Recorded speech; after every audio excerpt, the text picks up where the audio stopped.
What up? This video was taken on this Wednesday afternoon, April 30th, 2014.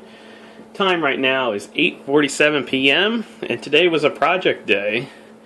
So what I have accomplished today is I have a single servo being controlled by data that's getting streamed in from an iPod in sync with music. So let me start the iPod. I have the speaker turned off, so I'll turn it on to show you that it's in sync with music. But yeah, so there it goes. So that's in sync with music. I programmed it using this potentiometer, and it is analog. It has 208-bit data, so it can stop anywhere 256 times.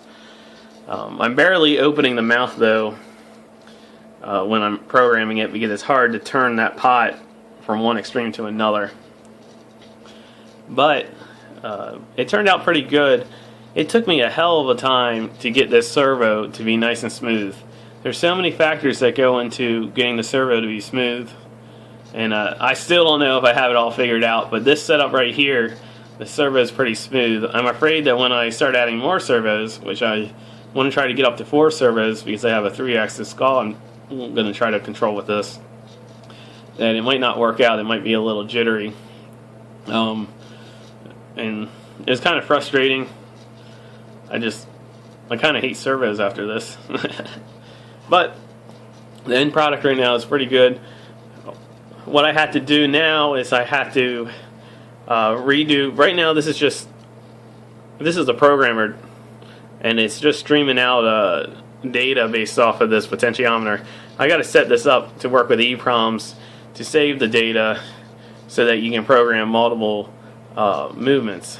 Right now it can only program one movement, so that's going to take some time. I have it figured out in my head. The only thing that I don't know if it's going to work out too well is I don't know if I want to use an external EEPROM to store the show data, so I don't have any limit on the length of the show, because storing 4 servos, 4 8-bit or 4 1-byte data stream, and then either having 10 or 12 frames a second, it can add up pretty quick. And the internal EEPROM on this microcontroller definitely won't be able to produce that long of shows. So I don't know if I'm going to be able to read the EEPROM and write to the EEPROM fast enough in between every data pulse. But that's something that I have to work out. Let me turn on the audio here so you can see that it is in sync with the music. This is a TohKay, if you want to look them up. I don't think I'm going to get a copyright claim with this music. And I didn't know how to program it whistling, so I just didn't program it at all when it's whistling.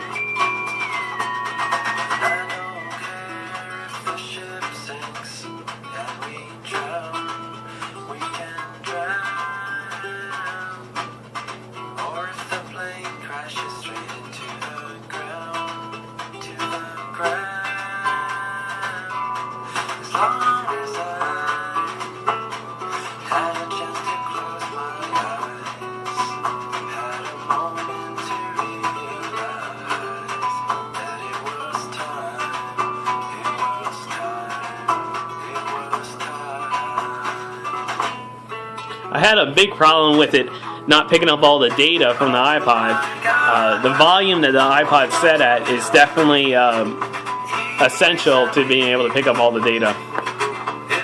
The cool part about having it playing from an iPod is you can use the features of fast forwarding it or reversing it or skipping.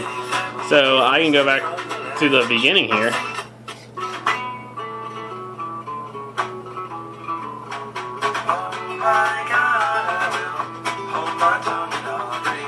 And then if I want to go to another song, for example, I had another TohKay song. This one was skipping some data packets, so I don't know if this is going to work so well. But with the old system, I had to worry about switching out EEPROMs or reprogramming EEPROM. Everything's on the iPod, so you can just, once you have a program to store to the iPod, you can skip between any songs you want. This was the first song I did. I had problems with it skipping bits.